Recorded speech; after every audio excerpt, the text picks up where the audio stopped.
പ്രിയമുള്ളവരെ, Mattam cent Thomas ഫൊറോന പള്ളി KCYM unit നേതൃത്വം നൽകുന്ന വിളക്കന്നൂർ ദിവ്യകാരുണ്യ അത്ഭുത തീർത്ഥാടന യാത്ര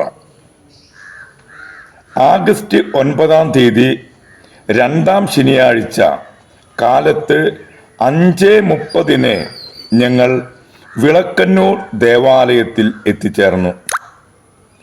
അത്ഭുത ദിവ്യകാരുണ്യത്തിന് മുമ്പിൽ കുറേ നേരം പ്രാർത്ഥിച്ചു. തുടർന്ന് ഞങ്ങളുടെ സഹവികാരി റവറൻ ഫാദർ ഫ്രാങ്കോ ചെറുതാണിക്കലിൻ്റെ കാർമ്മികത്വത്തിലുള്ള വിശുദ്ധ കുർബാനയിലും ദിവ്യകാരുണ്യ ആരാധനയിലും തുടർന്ന് നടന്ന റവറൻ ഫാദർ മാത്യു വേങ്ങക്കുന്നേൽ നയിച്ച ദിവ്യകാരുണ്യ കൺവെൻഷനിലും ഞങ്ങൾ പങ്കുചേർന്നു. ധാരാളം തീർത്ഥാടകർ ഈ അത്ഭുത ദിവ്യകാരുണ്യത്തിനെ വണങ്ങുവാനും പ്രാർത്ഥിക്കുവാനുമായി ഇവിടെ എത്തിച്ചേരുന്നുണ്ട്.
നവംബർ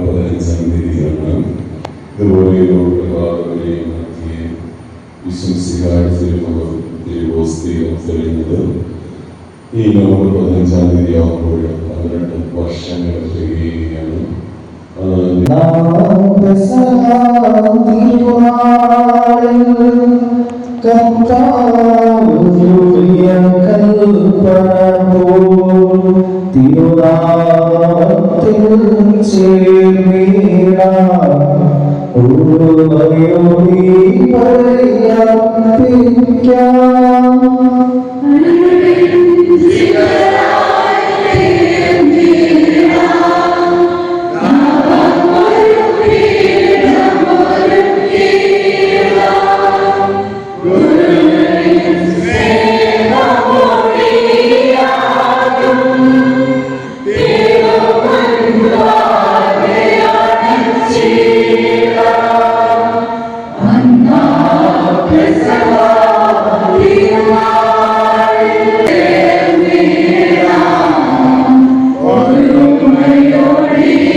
എല്ലാ തലമുറകളിലുള്ള ക്രിസ്ത്യാനികളോട് ചേർന്നുകൊണ്ട് നമുക്ക് സംരക്ഷണത്തിൽ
സ്വാഗതം ചെയ്യുകയാണ്.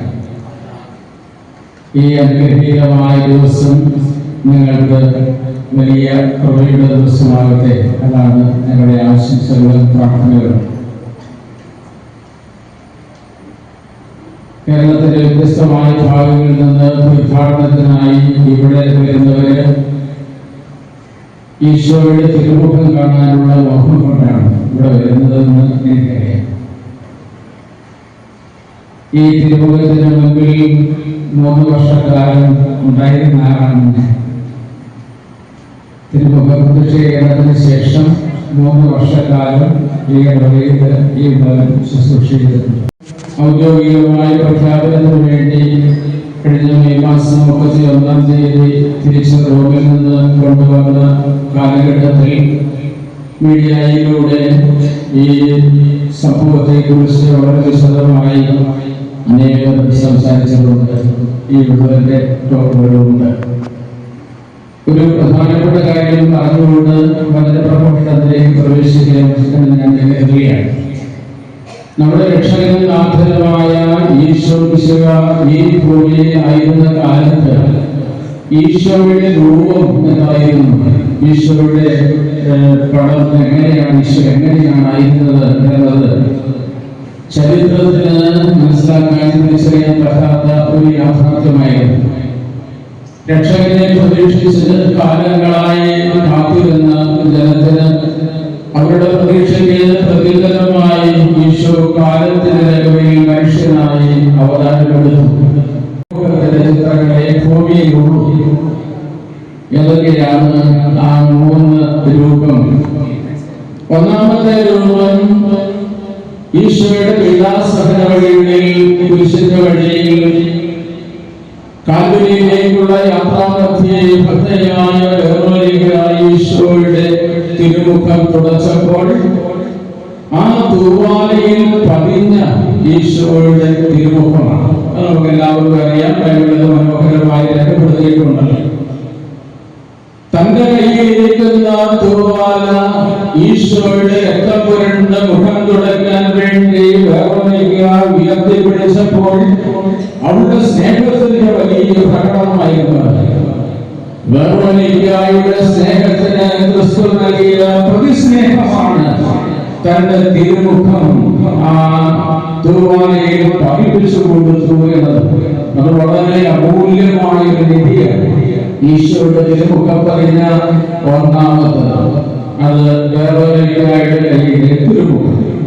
ഇനി രണ്ടാമതായി ഈശോയുടെ മരണത്തിന് ശേഷം കല്ലറയിൽ അടക്കം ചെയ്തപ്പോൾ ഈശോയെ പൊളിഞ്ഞ തിരുപ്പശയിൽ പതിഞ്ഞതാണ് രണ്ടാമത്തെ തിരുമുഖം.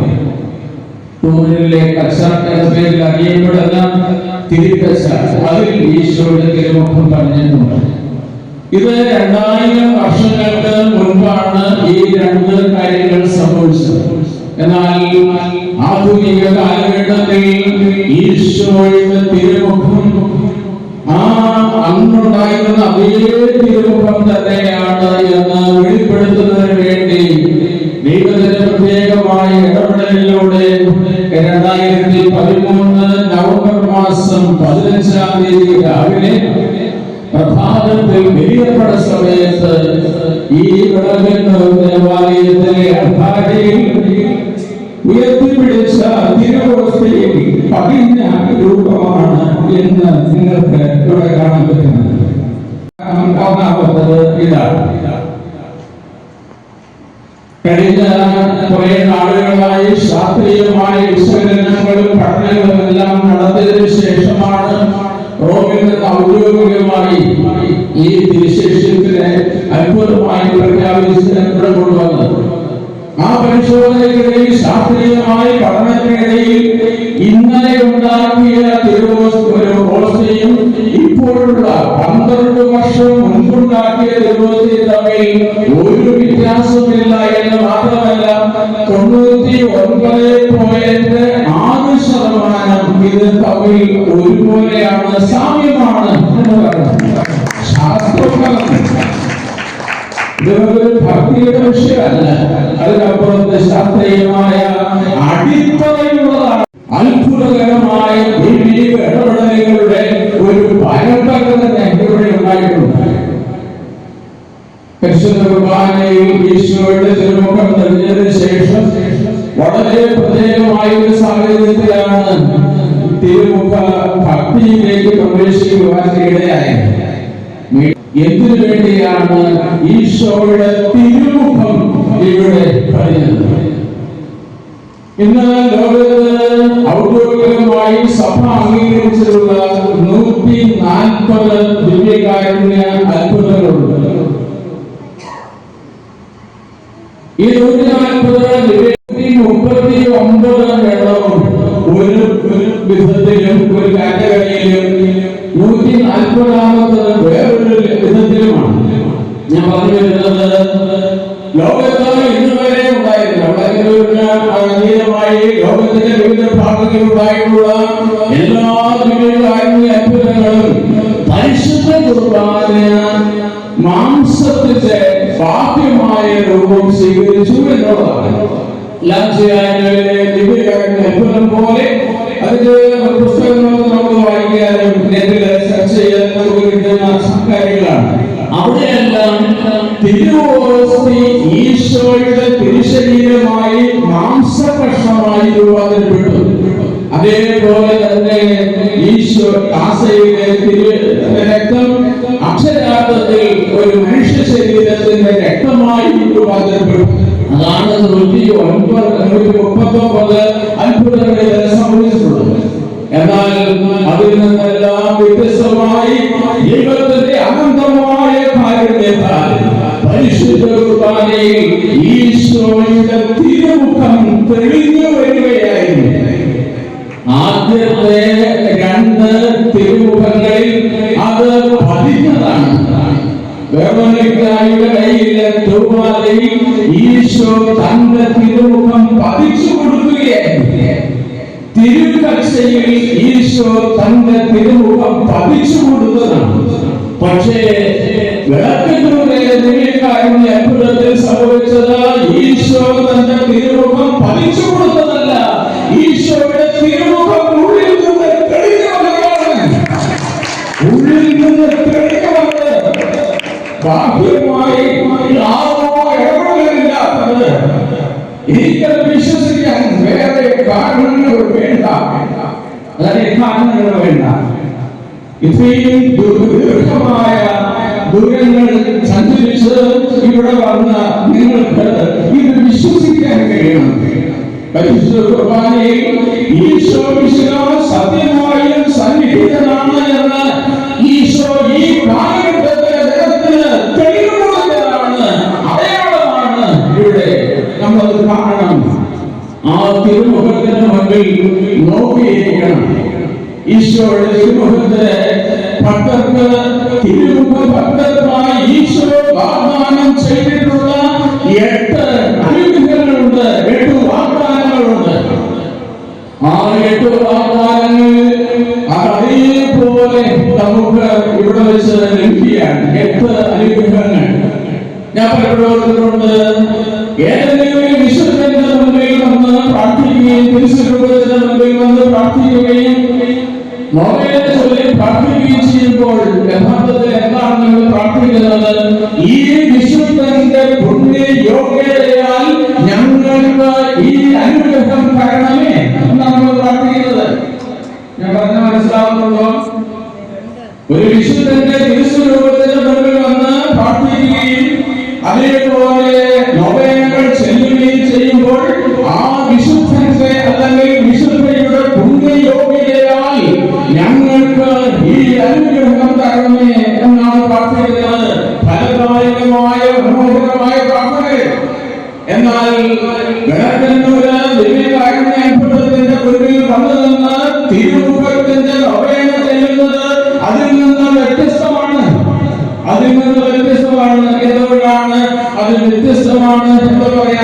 കാരണം തിരുമുഖത്തിന്റെ മുൻപിൽ വന്ന് പ്രാർത്ഥിക്കുന്നവർക്ക് ദൈവം 8 വാഗ്ദാനങ്ങൾ നൽകിയിട്ടുണ്ട്. 8 വാഗ്ദാനം. തിരുമുഖത്തിന്റെ മുൻപിൽ വന്ന് നീ പ്രാർത്ഥിക്കുന്ന പ്രാർത്ഥനകൾക്ക് ദൈവപിതാവിന്റെ പക്കൽ നിന്ന് അതിന് ഞാൻ ഉത്തരം നൽകും. അത് ഈശോയുടെ വാഗ്ദാനമാണ്. അപ്പൊ തിരുമുഖത്തിന്റെ മുൻപിൽ വന്നിരുന്ന് പ്രാർത്ഥിക്കുന്ന ഒരാൾക്ക് അതിന്റെ ഫലദായകത്വം നിർണയിക്കുന്നതും അത് തരേണ്ടതും ഈശോ മിശിഹായുടെ കടമയാണെന്ന് വിശ്വസിക്കുന്നവനാണ് ഞാൻ. കാരണം ദൈവം വാഗ്ദാനങ്ങളിൽ വിശ്വസ്തനാണ്. ദൈവ വാഗ്ദാനങ്ങളിൽ വിശ്വസ്തനാണ്. മാറ്റമില്ലാത്തവന്റെ മാറ്റമില്ലാത്ത വാക്കാണ് ഈ വാഗ്ദാനം. ഞാനൊരു വ്യക്തിയെ വിശ്വസിക്കുന്നു എന്ന് പറഞ്ഞാൽ ആ വ്യക്തിയുടെ വാക്കും വാഗ്ദാനവും ഞാൻ വിശ്വസിക്കുന്നു എന്നാണ് അർത്ഥം. ഒരു വ്യക്തിയെ ഞാൻ വിശ്വസിച്ചാൽ ആ വ്യക്തിയുടെ വാക്ക് ഞാൻ വിശ്വസിക്കണം, ആ വ്യക്തിയുടെ വാഗ്ദാനം ഞാൻ വിശ്വസിക്കണം. അപ്പൊ ഈശോ ഒരു കാര്യം തരാമെന്ന് പറഞ്ഞാൽ ഞാൻ ഇവിടെ വന്നാൽ അത് തരാൻ ഈശോ ബാധ്യസ്ഥനാണ്. അതുകൊണ്ടാണ് മറ്റു നൊവേനയിൽ നിന്ന് ഈശോയുടെ തിരുമുഖ നൊവേന വ്യത്യസ്തമായതും അതുകൊണ്ടാണ് ഇതിൽ ഇത്രയും ഫലദായകത്വം ഉണ്ടാകുന്നതും. കഴിഞ്ഞ 3 വർഷത്തിനിടയിൽ ഐസിയിൽ കിടന്ന 7 ദിവസമല്ലാതെ ബാക്കി എല്ലാ ദിവസവും രാവിലെ ഈ തിരുമുഖ നൊവേന ചൊല്ലിക്കൊണ്ടാണ് എന്റെ ദിവസം ആരംഭിക്കുന്നത്. രാത്രിയിൽ ഉറങ്ങുന്നത് ഈ നൊവേനയെ കൊണ്ടാണ്. കാരണം അതിന്റെ ഫലം അത്രമാത്രമുണ്ട് എന്ന് എനിക്ക് ജീവിതത്തിൽ അനുഭവിക്കാൻ കഴിഞ്ഞിട്ടുണ്ട്. അതാണ് ഈശോയുടെ തിരുമുഖത്തോടുള്ള ഭക്തിയും ഈശോയുടെ തിരുമുഖത്തിൽ ചേർന്നതിനോടുള്ള തിരുമുഖ നൊവേനയും തിരുമുഖ ജപമാലയും ഒക്കെ ഈശോയുടെ തിരുമുഖ ഭക്തിയിലേക്ക് നമ്മളെ നയിക്കും. അതാണ് പ്രധാനം.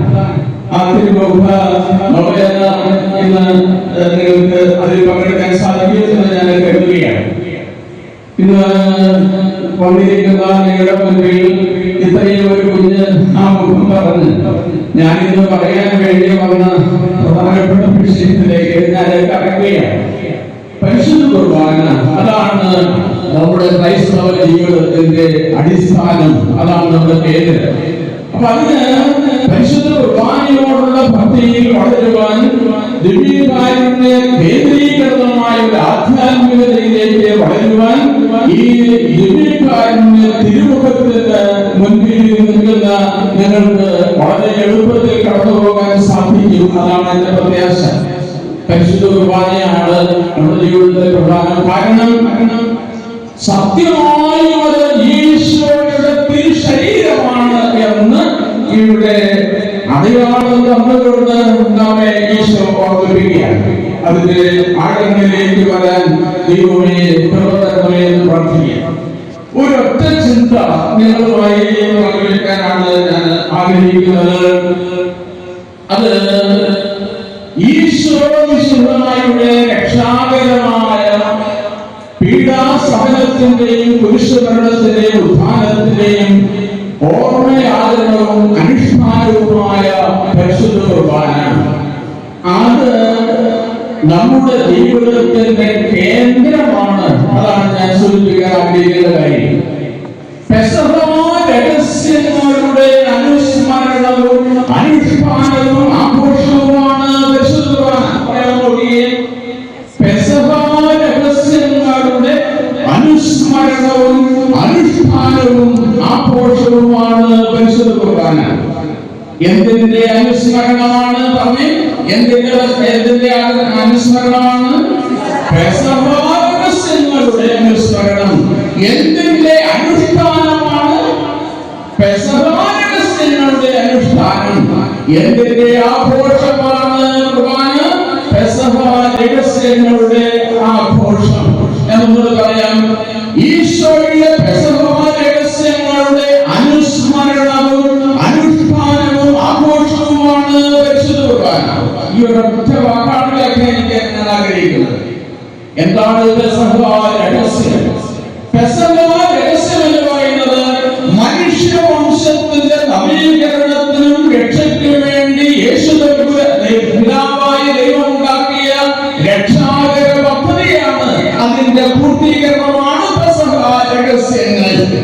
പെസഹ രഹസ്യങ്ങൾ.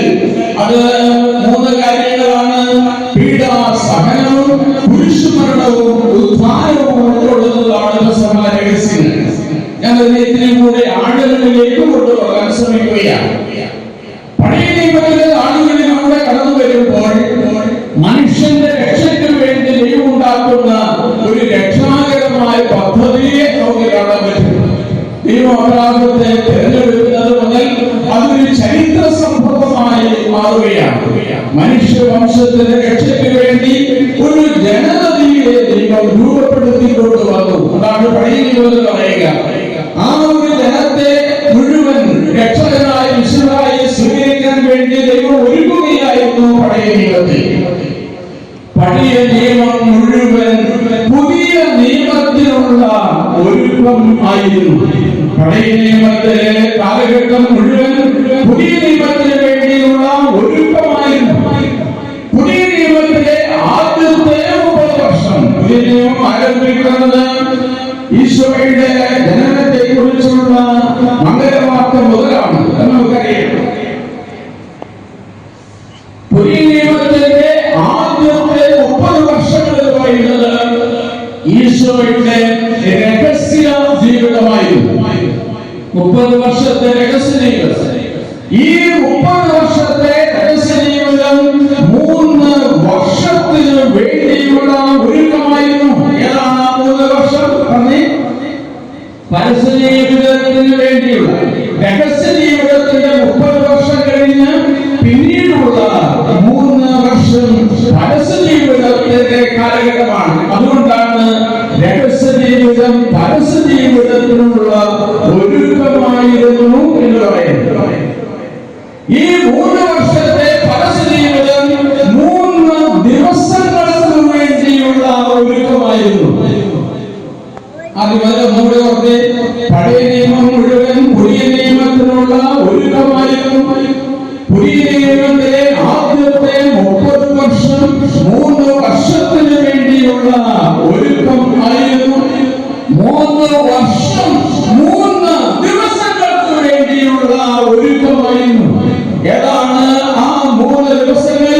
അതാണ് ക്രിസ്തുവിന്റെ പെസഹ ത്രിദിനങ്ങൾ. 3 ദിവസങ്ങളുണ്ട്. അത് മഹാപ്രധാനമാണ്. അത് ചരിത്രത്തിന്റെ മർമ്മമാണ്. ക്രിസ്തുവിന്റെ പെസഹ രഹസ്യങ്ങളാകുന്ന 3 ദിവസങ്ങൾ. ആ 3 ദിവസങ്ങൾ എവിടെയാണ് ആരംഭിക്കുന്നത്? പൗരസ്ത്യ പാരമ്പര്യമനുസരിച്ച് തിരുവത്താഴത്തിൽ ആരംഭിച്ച് തിരുവുത്ഥാനത്തിൽ പൂർത്തിയാകുന്ന 3 ദിവസങ്ങളാണ് ക്രിസ്തുവിന്റെ പെസഹ ത്രിദിനങ്ങൾ. 3 ദിവസങ്ങൾ ആരംഭിക്കുന്നത് പെസഹ തിരുനാളിലാണ്. പെസഹ ദിവസം തിരുവത്താഴവേളയിലാണ് ആരംഭിക്കുന്നത്. അവിടെയാണ് 4 കാര്യങ്ങൾ ഈശോ ചെയ്തത്. അവിടെ വെച്ചാണ് കാലിയുടെ ശുശ്രൂഷ നടന്നത്. അവിടെ വെച്ചാണ് പരിശുദ്ധ കുർബാന സ്ഥാപിച്ചത്. അവിടെ വെച്ചാണ് പൗരോഹിത്യം സ്ഥാപിച്ചത്. അവിടെ വെച്ചാണ് സ്നേഹത്തിന്റെ കൽപ്പന നൽകിയത്. അത് പ്രധാനമായ മണിക്കൂറാണ്, ഒരു സന്ദർഭമാണ്. അവിടെ വെച്ച് അവിടെ തുടങ്ങി തിരുവുത്ഥാനത്തിൽ അവസാനിക്കുന്ന 3 ദിവസങ്ങൾ. അവിടെയാണ് പീഡാസഹനവും കുരിശുമരണവും ഉത്ഥാനവും അടങ്ങുന്നത്. ഇതാണ് പെസഹ ത്രിദിനങ്ങളിലെ സംഭവങ്ങൾ. ഞാൻ ആദ്യം പറഞ്ഞ വാക്യത്തിലേക്ക് വരികയാണ്. പെസഹ രഹസ്യങ്ങളുടെ അനുസ്മരണവും അനുഷ്ഠാനവും ആഘോഷവുമാണ് പരിശുദ്ധ കുർബാന. അപ്പോൾ പെസഹ ത്രിദിനങ്ങൾ എന്താണ് എന്ന് മനസ്സിലായി. ചരിത്രത്തിൽ അതിന്റെ സ്ഥാനം ഏതാണെന്ന് മനസ്സിലായി. ഈ പെസഹ ത്രിദിനങ്ങളിലെ 3 ദിവസങ്ങൾ 1 മണിക്കൂറിന് വേണ്ടിയുള്ള ഒരുക്കമായിരുന്നു. പഴയ നിയമം പുതിയ നിയമത്തിന്റെ ഒരുക്കം. പുതിയ നിയമത്തിന്റെ ആദ്യത്തെ 30 വർഷം പിന്നീടുള്ള 3 വർഷത്തിനുള്ള ഒരുക്കം. 3 വർഷങ്ങൾ 3 ദിവസത്തിന് വേണ്ടിയുള്ള ഒരുക്കം. 3 ദിവസങ്ങൾ 1 മണിക്കൂറിന് വേണ്ടിയുള്ള ഒരുക്കം. 1 മണിക്കൂറിന് വേണ്ടിയുള്ള ഒരുക്കം. ഏതാണ് ചരിത്രത്തിന്റെ മർമ്മമായ അത് കാലത്തിന്റെ മണിക്കൂറും ക്രിസ്തുവിന്റെ മണിക്കൂറും സന്ധിച്ച മണിക്കൂറാണ്.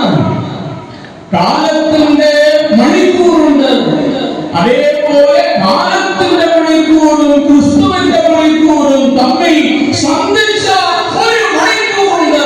ആ ഒരു മണിക്കൂറാണ് കാൽവരിയിൽ ബലി നടന്ന മണിക്കൂർ. അതുകൊണ്ടാണ് ആ ഒരു മണിക്കൂറിലേക്കാണ് ലോകം മുഴുവൻ തിരിഞ്ഞിരിക്കുന്നത്. രക്ഷയ്ക്ക് വേണ്ടി മനുഷ്യൻ തിരിയുന്നത് രക്ഷയുടെ ഈ മണിക്കൂറിലേക്കാണ്. അതാണ് വിശുദ്ധനായ ജോൺ പറയുന്നത്, ലോകത്തിലെവിടെ ഏത് ബലിപീഠത്തിലും ഒരു ബലിയർപ്പിക്കുമ്പോൾ ആ ബലിയർപ്പണം നടക്കുന്നത് കാൽവരിയിലെ കുരിശിലെ അതേ ബലിയാണ് ചെയ്യുന്നത്. ലോകത്തേടെ മുമ്പിലും നീ ബലിയർപ്പിക്കാൻ വേണ്ടി ബലിയർപ്പണത്തിൽ പങ്കുചേരാൻ വേണ്ടി വരുമ്പോൾ നീ നിൽക്കുന്നത് കാൽവരിയിലെ കുരിശിന്റെ ചുവട്ടിലാണ്. അതേ ബലിയാണിത്. ഇതാണ് വിശ്വാസം, ഇതാണ് നമ്മുടെ രക്ഷയുടെ അടിസ്ഥാനം. ഈ അടിസ്ഥാനം ഉറച്ചു കഴിഞ്ഞാൽ പിന്നെ നമുക്ക് ഭയപ്പെടാതെ മുന്നോട്ട് പോകാൻ പറ്റും.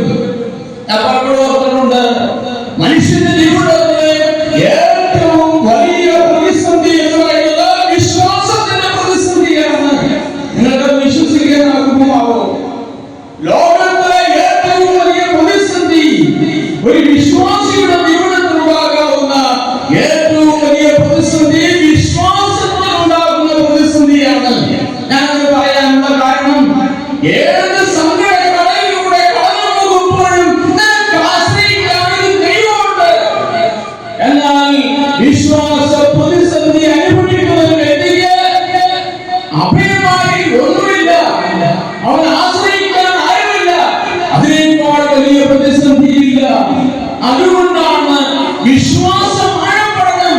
വിശ്വാസം ആഴപ്പെടാൻ വേണ്ടിയാണ് ദൈവം ചരിത്രത്തിൽ ലിപിക്കാരുടെ അത്ഭുതങ്ങൾ ചെയ്തിട്ടുള്ളത്. ഇവിടെ വരുന്ന ഓരോ വ്യക്തിയും അവരുടെ വിശ്വാസത്തിൽ ആഴപ്പെടണം. യുക്തിഭദ്രമായ വിശ്വാസം, യുക്തിരഹിതമായ വിശ്വാസത്തിന്റെ അല്ല നമ്മുടേത്.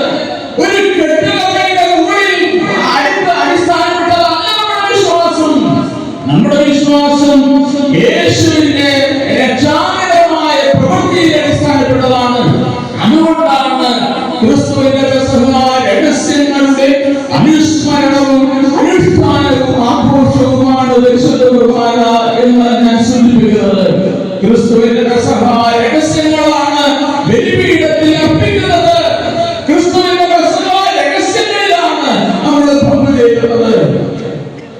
കുറച്ച് വർഷങ്ങൾക്ക് മുൻപ് തലശ്ശേരിയുടെ ധ്യാനമന്ദിരമായ മദർഭൂമി അവിടെയുള്ളവൻ അവിടെയായിരുന്ന കാലത്ത് എന്റെ 10ാം വാർഷികത്തിന് ആദരണീയനായ മാത്യു നായിക് പരമേശ്വരൻ ആ 10ാം വർഷത്തിന്റെ ആഘോഷ പരിപാടികളിൽ മുഖ്യ കാർമ്മികനായിരുന്നു. അന്ന് അദ്ദേഹം പറഞ്ഞ ഒരു വാക്ക് എന്റെ ജീവിതത്തിൽ ഞാൻ എന്നും മറക്കാതെ കാത്തു സൂക്ഷിക്കുന്നുണ്ട്. ആ വാക്ക് എന്ന് പറയുന്നത്, ഈശോയുടെ രക്ഷാകരമായ പീഡാസഹനത്തിന്റെയും കുരിശുമരണത്തിന്റെയും ഉദ്ധാനത്തിന്റെയും അനന്തമായ യോഗ്യതയാൽ രക്ഷിക്കപ്പെട്ടവരാണ് നമ്മൾ എന്ന് പറയാമോ? നമ്മൾ പറഞ്ഞുതരാം. രക്ഷാകരമായ പീഡാസഹനത്തിന്റെയും കുരിശുമരണത്തിന്റെയും ഉദ്ധാനത്തിന്റെയും അനന്തമായ യോഗ്യത. ആ യോഗ്യത കൊണ്ട് രക്ഷപ്പെട്ടവരാണ്. ഈ പെസഹ രഹസ്യങ്ങളാണ് അനുസ്മരിക്കുകയും അനുഷ്ഠിക്കുകയും ആഘോഷിക്കുകയും ചെയ്യുന്നത് പരിശുദ്ധ കുർബാന. അതിന് 3 ക്രിയാപദങ്ങളുണ്ട്. പെസഹ രഹസ്യങ്ങളുടെ അനുസ്മരണവും അനുഷ്ഠാനവും ആഘോഷവുമാണ് പരിശുദ്ധ കുർബാന എന്നതിൽ 3 ക്രിയാപദങ്ങൾ. പറഞ്ഞേ. 1 അനുസ്മരണമാണ്, 2 അനുഷ്ഠാനമാണ്. ആഘോഷമാണ്. അപ്പൊ എന്താണ് കുർബാന? ഒറ്റവാക്കിൽ വൈദികർക്കൊക്കെ ക്ലാസ് വ്യാഖ്യാനിപ്പിക്കുമ്പോൾ ഈ ഒരു സെന്റൻസ് ആണ് ഞാൻ 5 ദിവസം വ്യാഖ്യാനിക്കുക. എന്ത്? പെസഹ രഹസ്യങ്ങളുടെ അനുസ്മരണവും അനുഷ്ഠാനവും ആഘോഷവുമാണ് പരിശുദ്ധ കുർബാന.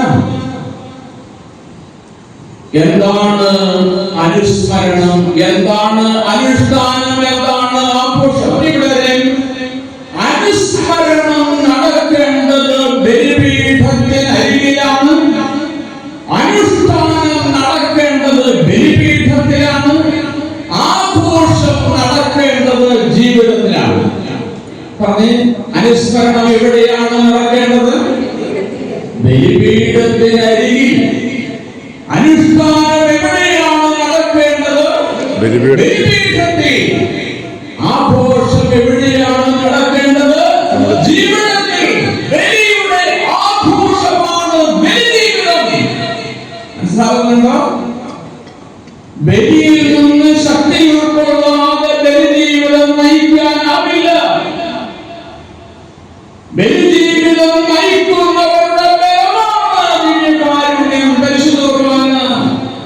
ബലിയായി തീരാനുള്ള ബലം നൽകുന്നതും ഇതേ ദിവ്യകാരുണ്യം.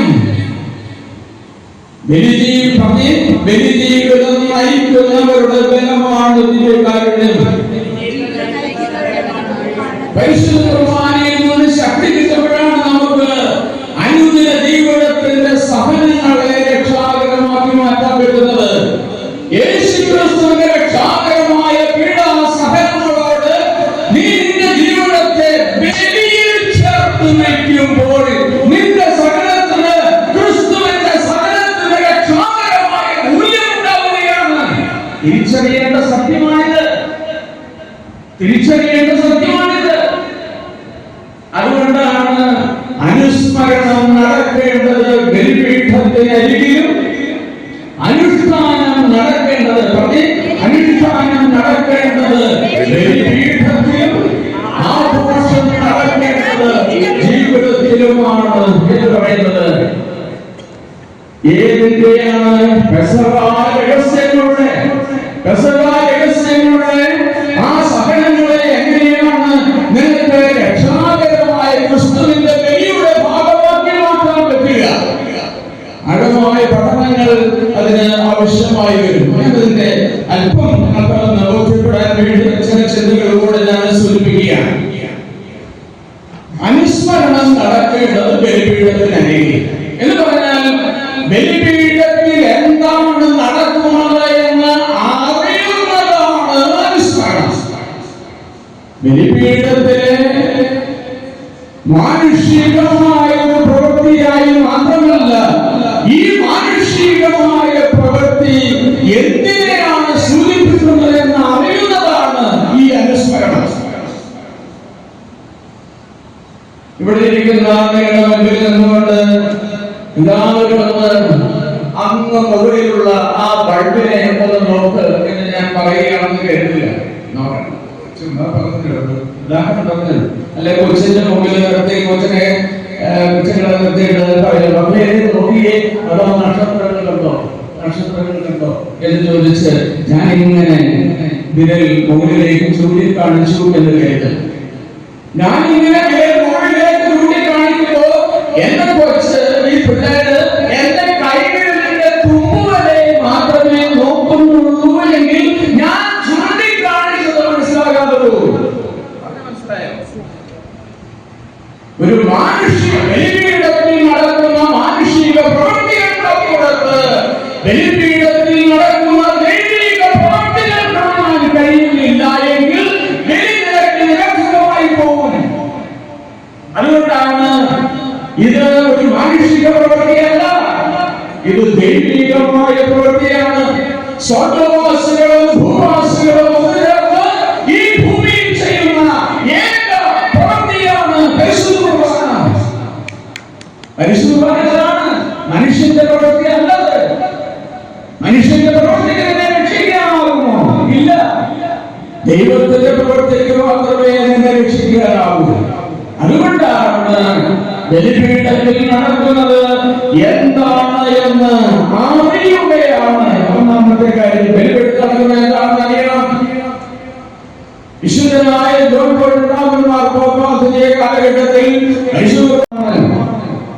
മനുഷ്യരുടെ ബുദ്ധി കൊണ്ട് കണ്ടെത്താനാവാത്ത, മനസ്സിലാക്കാനാവാത്ത കാര്യങ്ങൾ കാണുമ്പോൾ വിസ്മയഭാവമുള്ളവരായി നമ്മൾ മാറും.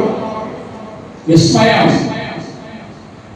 സ്ഥിരപരിചയം കൊണ്ട് നമുക്ക് നഷ്ടപ്പെട്ടു പോകുന്നതും ഈ വിസ്മയഭാവമാണ്. ലോകത്തിലെ ഏറ്റവും വലിയ അത്ഭുതം ദിവ്യകാരുണ്യമാണ്. അർപ്പിക്കുന്ന അപ്പവും വീഞ്ഞും നമ്മുടെ കണ്ണുകളിൽ വെച്ച് തന്നെ അത് ഈശോയുടെ തിരുശരീരവും തിരുരക്തവുമായി രൂപാന്തരപ്പെടുന്നതിനേക്കാൾ വലിയ അത്ഭുതം ഏതാണ് ഈ ലോകത്തുള്ളത്? അതാണ് വ്യക്തമായി. പക്ഷേ നമുക്ക് എന്റെ ഈ വിസ്മയഭാവം ഉണ്ടാവുന്നില്ല. സ്ഥിര പരിചയം കൊണ്ട് ചില വിസ്മയഭാവങ്ങൾ നമുക്ക് നഷ്ടപ്പെട്ടു പോയി എന്നതാണ് വളരെ പ്രധാനപ്പെട്ട കാര്യം. അതുകൊണ്ട് നമ്മൾ പറഞ്ഞു, ദിവ്യകാരുണ്യത്തെ നവമായി സമീപിക്കുക. ആദ്യം പങ്കുചേരുന്നത് പോലെ പങ്കുചേരുക. അതാണ് വിസ്മയഭാവത്തിലേക്ക് വളരാനുള്ള കാര്യം. രണ്ടാമതായി നമുക്ക് പറഞ്ഞു, പരിശുദ്ധ കുർബാനയെ കുറിച്ച് അതാണ് ബലിപീഠത്തിൽ നടക്കുന്നത്. അത് ക്രിസ്തുവിന്റെ ബലിയാണ്. ലക്ഷണയുക്തമായ